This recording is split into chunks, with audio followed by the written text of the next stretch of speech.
여러분 반갑습니다. 정문성 목사입니다. 말씀을 공부한 여러분 심령 가운데 하나님의 은혜가 충만하기를 주의 이름으로 간절히 기원합니다. 기도하겠습니다. 은혜로우신 아버지 하나님, 우리 마음 가운데 나는 주님의 당당한 자녀입니다. 백성입니다.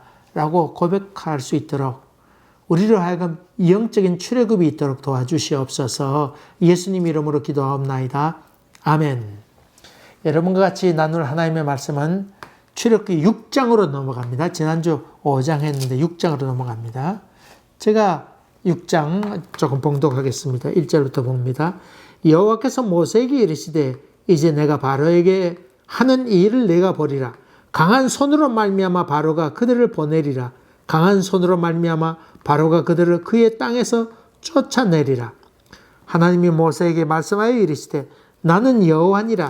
내가 아브라함과 이삭과 야곱에게 전능의 하나님으로 나타났으나 나의 이름을 여호와로는 그들에게 알리지 아니하였고 가나안 땅 곧 그들이 거류하는 땅을 그들에게 주기로 그들과 언약하였더니 이제 애굽 사람이 종으로 삼은 이스라엘 자손의 신음소리를 내가 듣고 나의 언약을 기억하노라.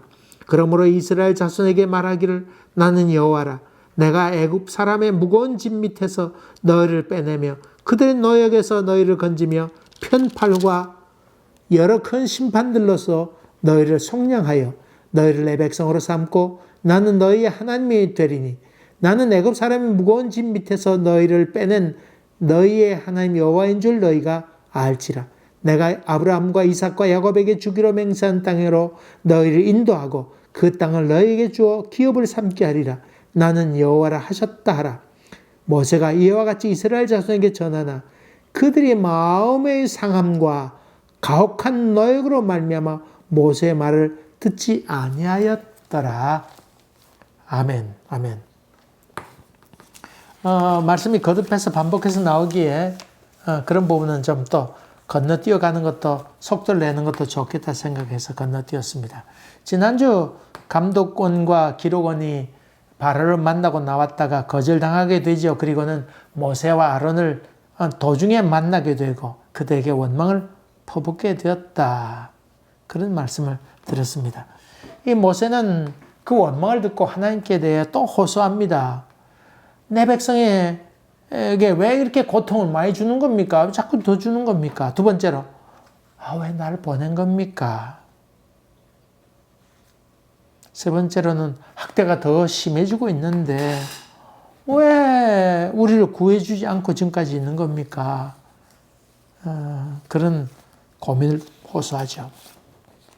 하나님의 사람들이 하나님께 했던 고백은 주님, 이 고통이 언제까지 계속될 것입니까? 하는 것이 예언자들의 간절한 기도였지요. 어느 때까지니까? 어느 때까지 이르겠습니까? 이 하나님께서 또 나타났습니다. 네가 보게 될 것이다. 강한 손으로 인해서 내가 강한 손 펀치를 먹이게 되면 바로가 보내줄 게다. 그러면서 나는 여호와다. 아브라함과 이삭과 야곱이 있었는데 그때는 그냥 하나님이라고 그랬지 내 이름이 여호와 이름으로 하진 않았다. 다시 말하면 하나님이 자기 이름 여호와 자기 이름을 알려주면서 내가 언약을 지키겠다.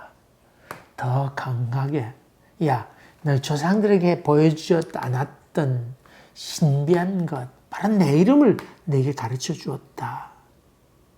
그것을 얘기하고 있죠. 그리고 나는 내가 한 말, 내 언약 그것을 기억하고 있다. 무엇보다도 너희들을 나의 기업으로 내가 삼겠다. 모세가 또 가서 전달하라는 말을 듣고는 참 전달하게 됩니다. 근데 자기 민족이 다 듣지 않습니다. 첫째로는 그 마음이 상했습니다. 기분 나빴습니다. 한번 마음 상하면 돌이키기가 쉽지 않지요. 그 다음에 가혹한 노역으로 인해서 듣지 않았다. 고난이 많이 왔다 그 말이죠. 고난이 너무 심하게 되니까 듣지 않게 되었다. 그런 말이죠. 여러분 성경에 그 고난이 우리에게 유익이라 그랬죠. 맞습니다. 고난이 참으로 유익이지요. 그러나 그 고난도 도를 넘어가게 되면 그만 자포자기하고 말지요.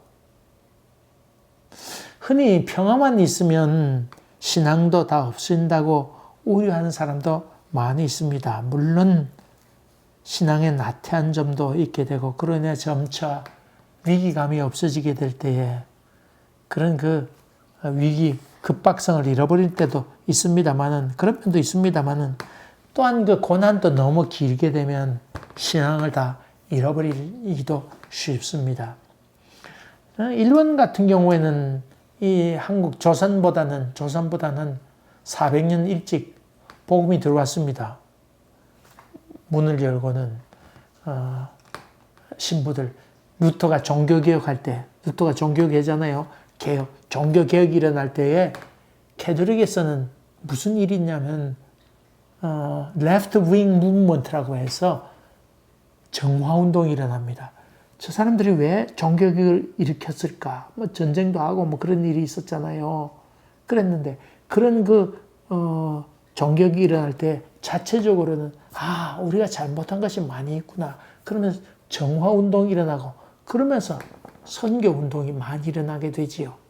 그때 포르투갈, 스페인 뭐 이쪽에 있던 많은 그 선교사들, 포르투갈 같은 경우 그렇죠. 포르투갈 선교사들이 동양으로 신부들이 많이 오게 됐죠. 그래서 그 1600년대 이미 1500 몇십 년, 1600년대 벌써 신부가 일본에 도착합니다. 많이 도착합니다. 그래서 세력을 많이 펼치게 되었죠. 펼치게 됐습니다. 왜냐하면 그 이미 서구에서는 기독교 논쟁을 많이 해가지고 논리가 많이 서 있었잖아요. 그래서 일본의 그 남미 호랭개교 이런 거나 또 불교나 이런 것들이 좀 있었는데 그런 사람과 공개석상에서 논쟁하게 될 때에 신부들이 뛰어난 논리로 또 수사학으로 설명을 하게 되자 뻔뻔히 저들이 다 나잡히게 됐죠. 그래서 많은 사람들이 기독교로 돌아오게 되는 캐톨릭으로 돌아오게 되는 일이 있었지요. 참 많이 있었습니다. 많은 사람들이 캐톨릭을 믿었는데 그래서 임진왜란 때 일본 놈들하고 같이 왜군들과 같이 한국에 왔던 신부들도 있었다고 기록이 나오지요. 포르투갈 신부들이 참전했던 기록이 나옵니다. 그 이후에 긴 박해가 있게 됐는데 남미 호랭개교하고 막부 전쟁해가지고는 캐톨릭이 져요. 그래서 여기에 있던 사람들이 많은 사람 핍박하게 되어서 많은 캐톨릭 신자들이 도망가고 이렇게 있게 됐지요. 많이 살해당했습니다. 바닷가에 기둥을 세워놓고 거기 사람 묶어두고는 물이 들어올 때 숨막혀 죽도록 그렇게 고문도 하고 온천 많이 있잖아요.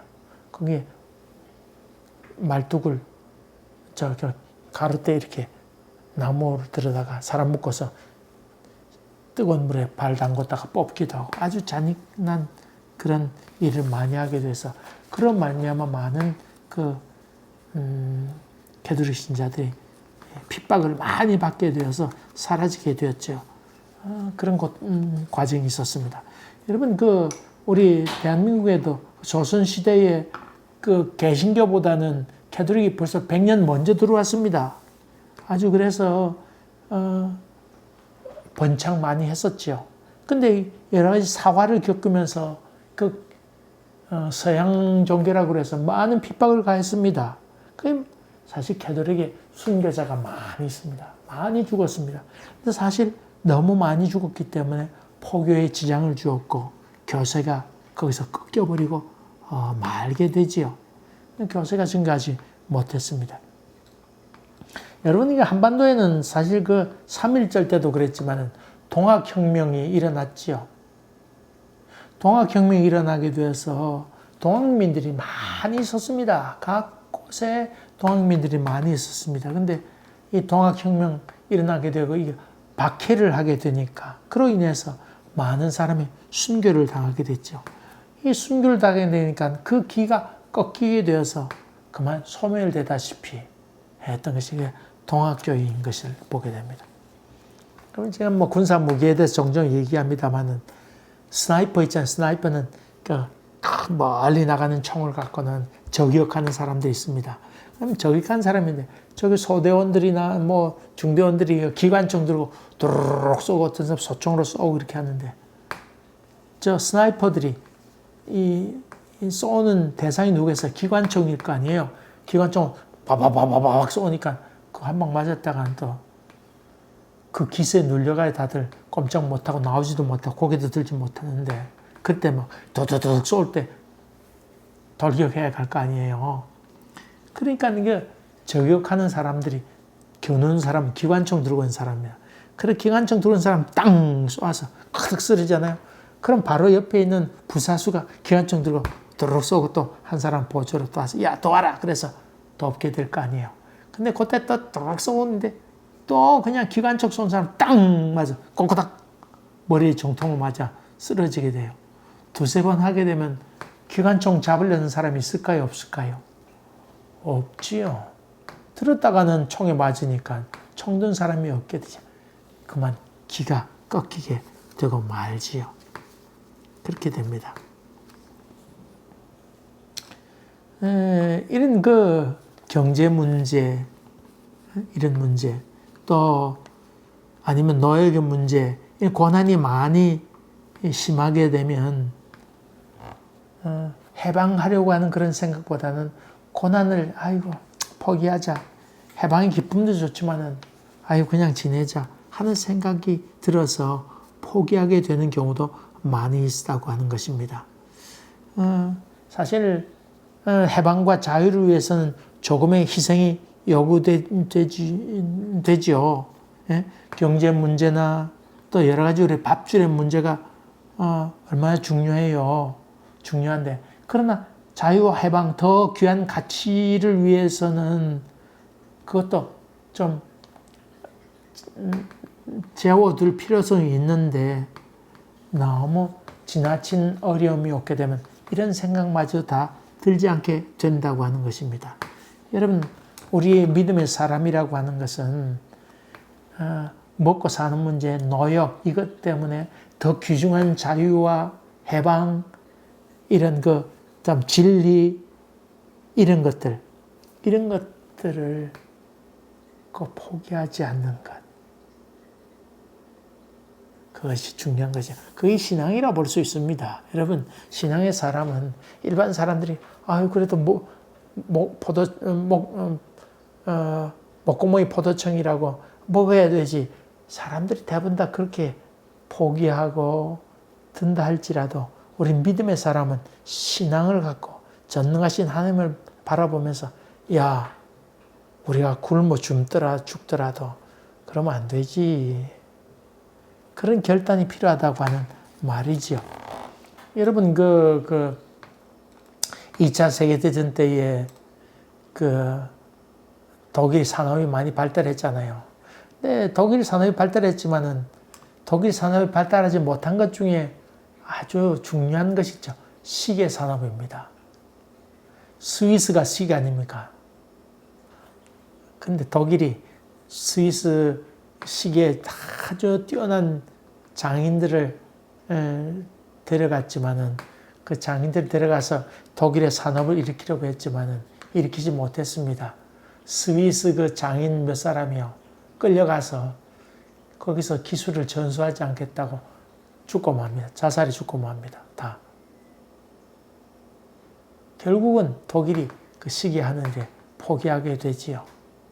먹고 사는 일도 중요하지만은 그러나 더보다 귀한 가치관을 위해서 살아가는 결단도 필요한 것이지요.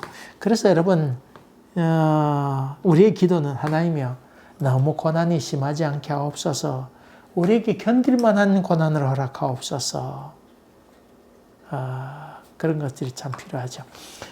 여러분 기독교가 초대교회에 이렇게 있게 되고 로마가 이렇게 지배가 있게 되는데 이 로마 시대에 기독교가 확장되게 되죠. 물론 여러 가지 요인이 다 아주 잘 돼서 그렇게 됐습니다만 결정적으로 기독교가 로마를 통해서 전 세계에 확장될 수 있었던 계기 가운데 하나는 팍스 로마나입니다. 로마가 세계를 점령하면서 평화가 유지되었다고 하는 것입니다. 그로 인해서 복음이 잘 전파되었다고 하는 것도 그 요인 가운데 하나라고 하는 것을 여러분이 염두에 두세요. 우리 여러분들에게는 그런 말보다는 적절한 고난 유익이란 말이 더 어울리겠지요. 여기서 자유롭게 믿음 생활을 한다고 하는 것이 오히려 우리에게는 나태하기 쉬운 그런 점이 있다고 하는 것 볼 때 그렇죠. 또 다음에 볼 수 있는 것 중에 하나는 모세가 또 하나님의 명령을 받고는 또 억지로 가게 됩니다. 참 하나님은 참 모세를 얼마나 들들들들 볶아요. 소위 샌드위치맨 모세 그렇게 볼 수 있죠. 하나님께서 가라고 하면 파라오와 그의 이스라엘 백성 말 듣지 않아도 하나님은 자꾸 떠미니까 하나님 없이 가야 되고 그런 거. 참 모세는 기구한 운명의 사람이라 볼 수 있죠. 예레미야의 고통도 뭡니까? 하나님께서는 가라 전해라. 이스라엘이 망한다고 그래라. 그렇게 하는데 이스라엘 백성들은 야 이놈아 머리에 이마에 피도 안 바른 어린 것이 하면서 말을 도무지 듣지 않습니다. 이 예레미야가 하는 말은 하나님 나를 보냈으면 말이라도 듣도록 해야 될 것 아닙니까? 듣지도 않는 사람들에게 왜 가서 내가 얘기해야 됩니까? 그게 예레미야의 고통이었지요. 모세의 고통도 바로 마찬가지입니다. 그런 점에 본다 그러면 전도라고 하는 것이 무엇일까? 그들이 듣든지 말든지 외치는 것입니다. 넌 그거 네가 신경 쓸 일이 아니다 하는 것을 여기서 얘기하고 있죠. 두 번째로 내 기분도 상관 쓸 거 아니다. 네가 신경 쓸 거 아니다. 네가 기분 좋으면 가고 뭐 기분 나쁘면 안 가고 그것도 아니다. 내 기분도 상관이 없다. 너와 그 사람 기분에 상관없이 너는 내 마음을 전달해라. 그것이 전도지요. 그런 점을 보면요. 너무 여러분 뭐 대단한 마음으로 전도하지 않아도 됩니다. 그냥 하나님께 살아시니까 죽이 되든 밥이 되든 말하면 됩니다. 여러분 속에 역사하셨던 하나님의 인도하심을 여러분이 전하면 됩니다. 그 다음에 오늘 봉독한 말씀 그 다음에는 족보가 쭉 나옵니다. 모세와 아론의 족보가 쭉 나오는데 재미있는 것 중에 하나는 모세와 아론의 형제 아니에요? 형제인데 그 아버지가 아므람입니다. 엄마가 요게벳이지요. 요게벳 이름이 나옵니다. 근데 그 자기 아버지의 그 고모와 결혼했습니다. 고모와 결혼했습니다. 참 그 당시 근친 결혼을 했었는데 그 당시 그 문화였으니까 그냥 그렇게 이해하면 되겠습니다. 거기 족보하면서 이름이 많이 나오죠. 여러분 잘 아는 마태복음 같은 경우에는 족보부터 나오죠. 이 이름이라고 하는 것은 인격, 그 사람이 살아온 모든 역사, 인생을 얘기하고 그 사람의 살아온 모든 가치관, 갖고 있던 가치관, 또 문화, 여러 가지 담겨있는 사연, 이런 것들이 담겨 있어서 이름이 참으로 중요하죠. 그래서 이름을 보면서 그 이름에 그 깊이 담겨있는 여러 가지 암호 문자 많을 거 아니야, 암호들이 많은데 그것을 잘 풀어내는 것도 귀한 일이라 볼 수 있죠. 사실 거기에 그 수많은 인자가 거기 들어있다고 볼 수 있죠. 감옥에 들어가게 되면 이름이 없고 번호만 나오게 되지요. 죄수는 인격이 없단 말이지요. 참 그것을 박탈시켰다 그런 말이지요. 마태복음 아까 얘기했습니다만 마태복음을 얘기하는 이유 중에 하나는 아브라함과 다윗의 자손 예수 그리스도의 계보라. 그 아브라함, 인류의 참 아브라함, 믿음의 아버지 아브라함, 그리고 다윗, 온 이스라엘 민족이 참 칭송하는 다윗의 영광, 그의 후손 예수 그리스도, 그의 권위를 부여하려고 하는 것이지요. 다시 말하면 오늘 봉독한 말씀 밑에 나오는 그 모세와 아론의 족보에 대해서 아마도 모세와 아론에 대해서 권위를 더욱더 부여하려고 했던 것 같습니다. 특별히 그 유대인들은 족보를 많이 따지고, 그래서 사도 바울은 너희들이 얘기하기를 너희 끝없는 족보에 거기 빠지지 마라, 그렇게 얘기하는 것도 예수 그리스도가 중요한 것이지 족보가 중요한 것 아니다. 그것을 자꾸 얘기하고 있죠. 이스라엘 사람들은 족보에 권위를 두고 거기에 정통성을 자꾸 부여하고 그렇게 하는데 그런 게 거기에 둘지 마라, 그렇게 얘기하면서 이 사도 바울은 족보를 또 넘어서야 된다는 얘기를 하고 있고, 오늘 이 출애굽기에는 족보를 얘기하면서 모세와 아론의 정통성을 부여하고 있지요. 우리 뭐 세상이 많이 바뀌어서 우리 젊은 사람들은, 옛날 사람들은 뭐 무슨 성씨인고 그 뭐고 무슨 파인고 뭐 그랬다고 묻죠. 근데 요즘 뭐 아는 사람이 얼마 됩니까? 그걸 자꾸 따지면서 뭐 아주 뼈대 있는 집안이니, 여러분 뼈대 있는 뼈대 있긴 뭐 뼈대 있습니까? 다 나쁜 짓 한 놈들 다 똑같습니다. 어쨌든 현대를 살아가는 젊은 세대들은 이런 것들에 대해서 별로 감흥을 주지 못하는데, 여러분 이 족보를 통해서 우리가 볼 수 있는 것 중에 우리 젊은 세대들은 권위를 부여한다고 하는 그런 의미보다는 그 이름 속에 역사하셨던 하나님이 지금도 그 가정 가운데 역사하셨던 하나님이 기억하고 있다고 하는 것. 내가 너희 조상을 기억하는 것처럼 너희들을 기억하고 있다고 하는 그런 깨달음으로 받아들이면 그런 의미로 족보를 그냥 읽어나가도 좋겠다는 생각입니다. 하여간 간에 하나님 이름을 기억하고, 저들이 그렇게도 이름을 기억하고 있는 것 이상으로 하나님은 너희들을 기억하고 있다, 이것을 성경은 얘기하고 있죠. 여러분, 하나님께서 만세전부터 우리를 기억하고 계셨다고 하는 것을 마음가운데 담으면서 믿음으로 당당하게 살아가신 여러분 되시기를 주의 이름으로 간절히 기원합니다. 기도하겠습니다. 은혜로우신 아버지 하나님, 우리는 주님의 족보 안에 들어가는 줄 믿사오니 주님의 기대 속에 살아가는 저희들 되도록 도와주시옵소서. 예수님 이름으로 기도하옵나이다. 아멘, 아멘. 여러분 감사합니다. 또 뵙겠습니다.